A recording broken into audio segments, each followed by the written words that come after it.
Dear students of class 8A and 8B, you are welcome to my history class.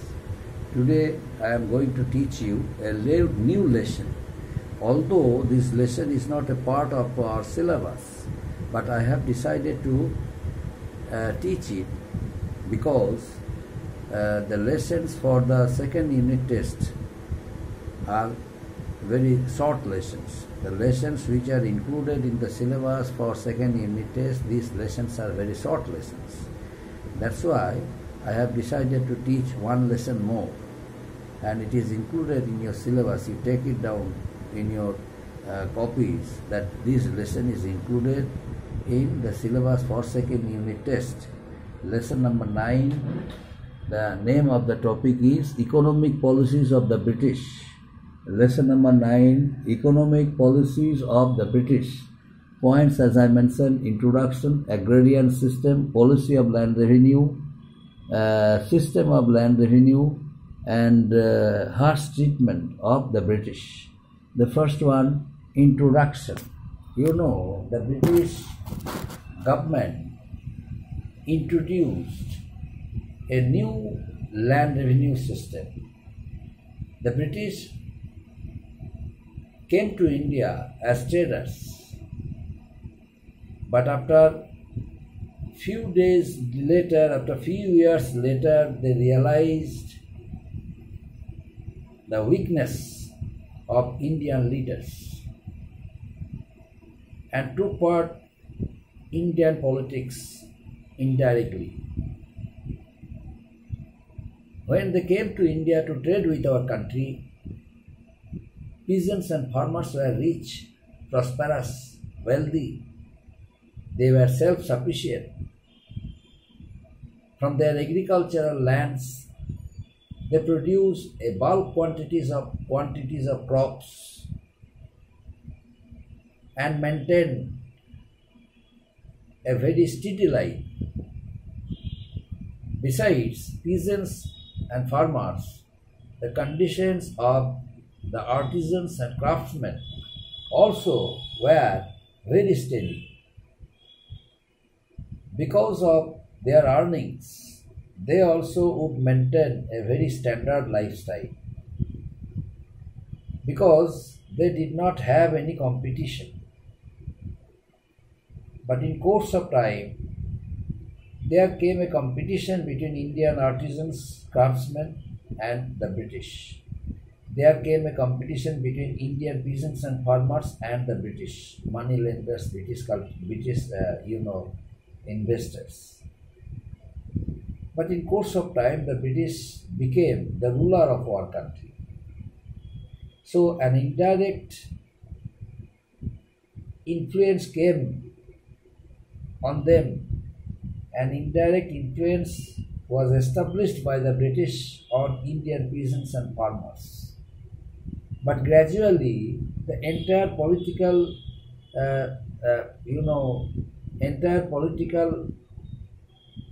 sides came under their grips. The British now captured all the states of India by defeating their rulers one by one. As a result, they decided to strengthen the economic stability of their country, England. The British government now needed much more money from the British East India Company. Now the British East India Company also decided to earn money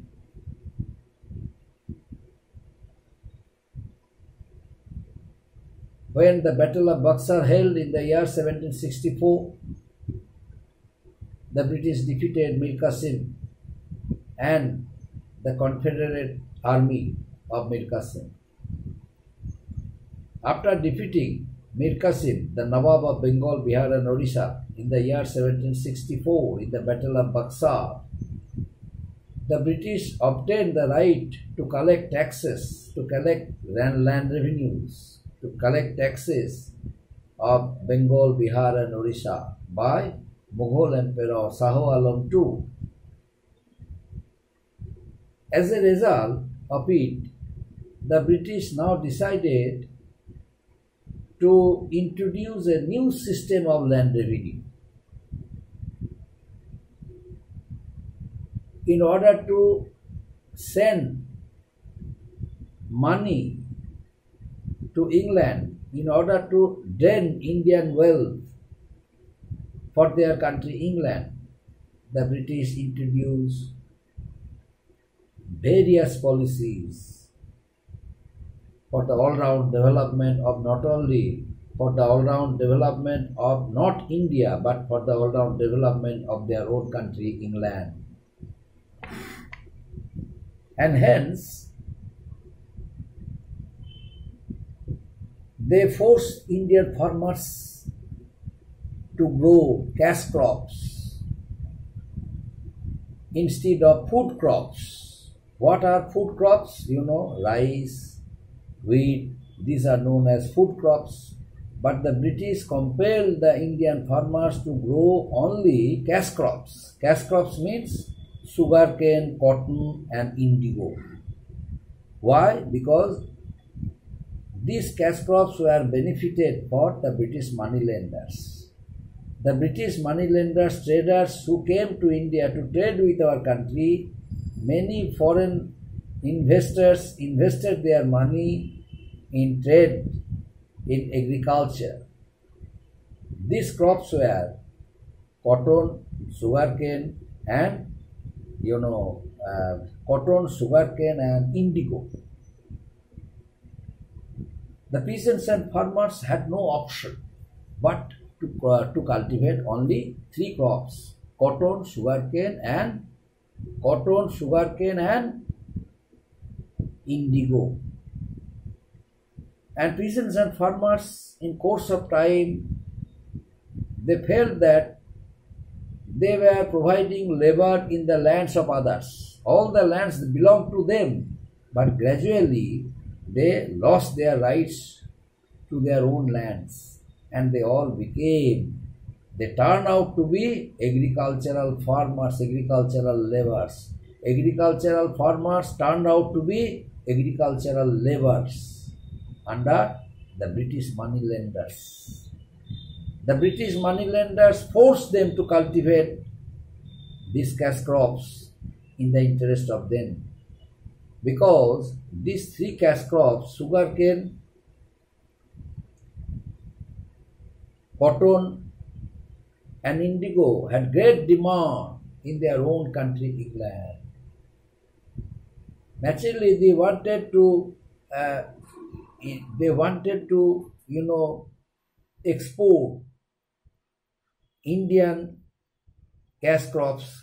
They wanted to export raw materials to their own country England at the cost of Indian peasants and farmers. The peasants and farmers, those who turned out to be agricultural laborers, they were paid very less. As a result, indigo revolt started throughout the country. Indigo revolt. Peasants and farmers, those who did not want to cultivate indigo, sugarcane and cotton instead of food crops, wheat and rice, now they were encouraged by some Indian writers. Dinabandhu Mitra was there, wrote the famous book Nil Darpan. In the famous Bengali novel Nil Darpan, written by Dinabandhu Mitra, almost all people, peasants and farmers who were affected by the terms of the British moneylenders and British investors, they all antagonized it and started indigo rebellion throughout Bengal. Ultimately, what happened?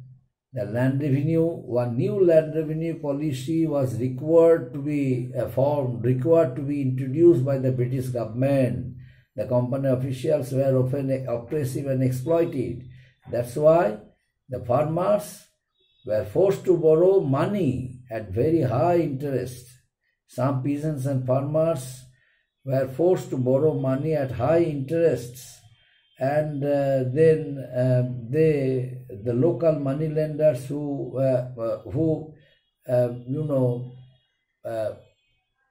gave them money in high interests. Now many of them were unable to get it back. As a result, the lands would become the parts of the moneylenders, and they would become landless peasants and farmers.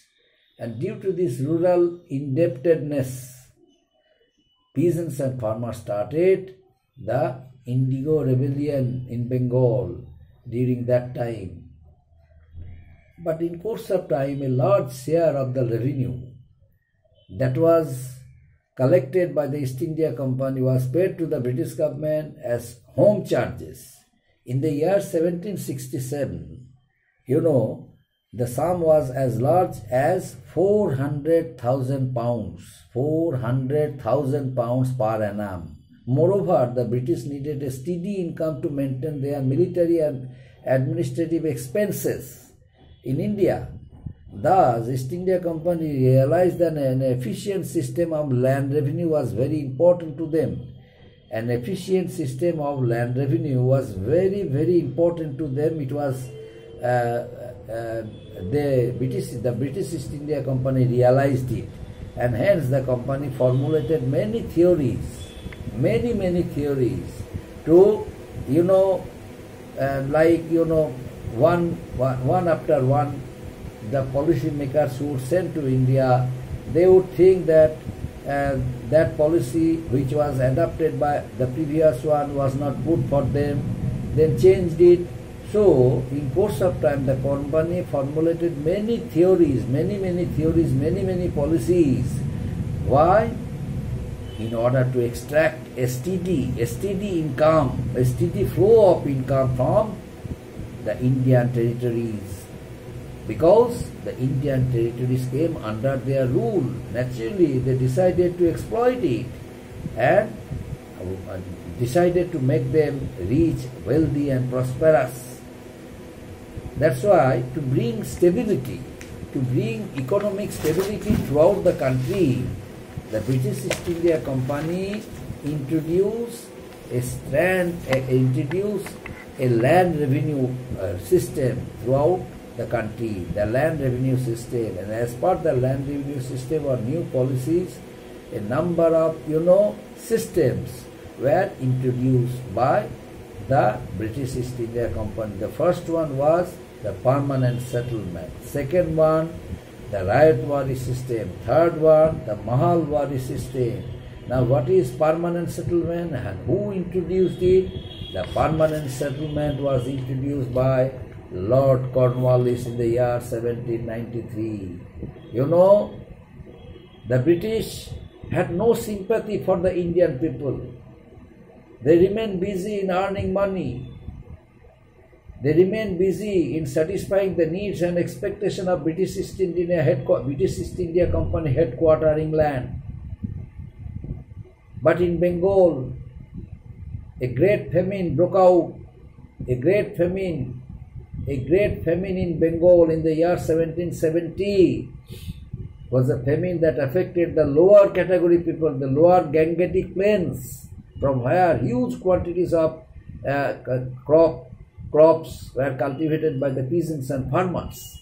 The regions in which the famine occurred included the modern Indian states of Bihar, West Bengal and Orissa during that time, and now some parts of Jharkhand as well. Among the worst affected areas, the large areas of the plains were used for growing indigo plants during that time instead of food crops. Around September 1769, there was a severe drought throughout Bengal, and this caused an acute shortage of food crops. But these conditions were ignored by the company officers, and they forced the Nawab of Bengal to increase the tax on agricultural production. The agricultural produce from 10 years, that time they were dependent on the Nawab, because simply they had become Nawab maker, and that's why they did not take part directly in the administration under the Nawab of Bengal, Bihar and Odisha. So, the non-responsive administration of the East India Company later changed the entire system. Due to food shortage caused by the drought, resulted in a famine in Bengal, as I mentioned earlier. But by the early 1770s, that was starvation. There was starvation throughout the country. There was poverty throughout the country. And deaths from the starvation occurred on a large scale. About 10 million people, approximately 1/3 of the population of the affected area, died in the famine. But the British had no sympathy for the people of Bengal. They had no regards for them, but they remained busy in making money. At the same time, the zamindars, almost all zamindars became oppressive because of the British policy of oppression introduced for the cause of collecting revenues. British East India Company felt that there should be more and more effective policy for them so that they could maintain the entire collection system effectively, and possibly the peasants and farmers and all the fellows from where they were supposed to collect tax, they must pay it before time or in time. It was Lord Cornwallis, the Governor General of India, belonged to Zamindar class family of England, was sent to India as the Governor General by the British East India Company headquarters, England. On reaching India, he felt that the previous land revenue system should be null and void, and then he changed it. It became null and void. He changed the former system and introduced a new land revenue system, that was the permanent settlement in the year 1793. Now, why is this? Because of the British policy of repression, the harsh treatment of the British. He wanted to minimize it. That's why he decided to make a system through which there would be no grievances among the peasants and farmers, zamindars, and they would be obliged to pay taxes and revenues to the British in fixed time. So he declared a fixed date for the zamindars, and zamindars were given permanent rights to their lands. Earlier, the zamindars were not given permanent rights to their lands. But later on, under the permanent settlement, the zamindars obtained the permanent right to their lands, provided they had to collect taxes and revenues from the peasants and farmers and pay it to the British Treasury in a fixed date, failing which the land should be declared as the lands of the British, and the lands which were under him, that would come under British control. They would lose their rights to their lands if they fail to pay the collected amount of tax in time. So, this is known as permanent settlement or zamindari system. This was introduced by Lord Cornwallis in the year 1793, my dear students. Lord Cornwallis, he belonged to a zamindar family, that's why he had some experience and knowledge of land and land revenue system. That's why he introduced a good system of land revenue, and the old system of auctioning of land, means Izadara system, introduced by Murshid Quli Khan in Bengal. It came to an end, and other policies, other land revenue system which were introduced by some other British officials, these all were declared to be ineffective. And the zamindars, who initially were only the revenue collectors, now they became permanent legal owners of the land, and from whom company collected tax. And when the zamindars became the owners of their land, they were given permanent hereditary rights to sell or mortgage their land also, provided they would have to pay land revenues in time, in fixed time. The zamindars had to pay a fixed revenue. The zamindar had to pay a fixed amount of revenue to the British every year on a scheduled date, fixed date. So the company could not make further demands on the zamindars. However, if a zamindar failed to pay taxes on time, his land was confiscated and sold by the British. The farmers lost their lands and from owners of land became tenants of the zamindars. Hence, the farmers had to pay rent to their local zamindars, which could arbitrarily be raised at any time. It was permanent settlement. Under the system of the permanent settlement, many zamindars had become very much oppressive. Why? Because there was a fear among them that their lands would be confiscated and sold by the British if they would fail to pay the fixed amount of land revenue to the British Treasury. In order to avoid this kind of inconveniences, some landowners, means some zamindars, had become very oppressive and humiliated the peasants and farmers and started collecting land revenues forcefully. And at the time when they suffered a lot due to natural disasters like flood, like drought, etc., etc., but they did not have any sympathy for them. They decided to collect land revenues by hook or by crook because they are supposed to pay a fixed amount of revenue every year to the British company in a fixed date, in a scheduled time. That's why they were scared of their duties and responsibilities they were given, they had to shoulder. So by this way, the land revenue system, ultimately made the Britishers a gainer. They were benefited with that system, and some zamindars also became very much oppressive, and the conditions of the peasants and farmers had become very miserable and deplorable due to the wrong system, due to some wrong systems where it was clearly mentioned that the zamindars were the zamindars had gained permanent rights to their lands and hereditary rights, and the lands to be sold, the land to be mortgaged, to be given mortgage. So by this way, the land revenue policy of Lord Cornwallis, the permanent settlement,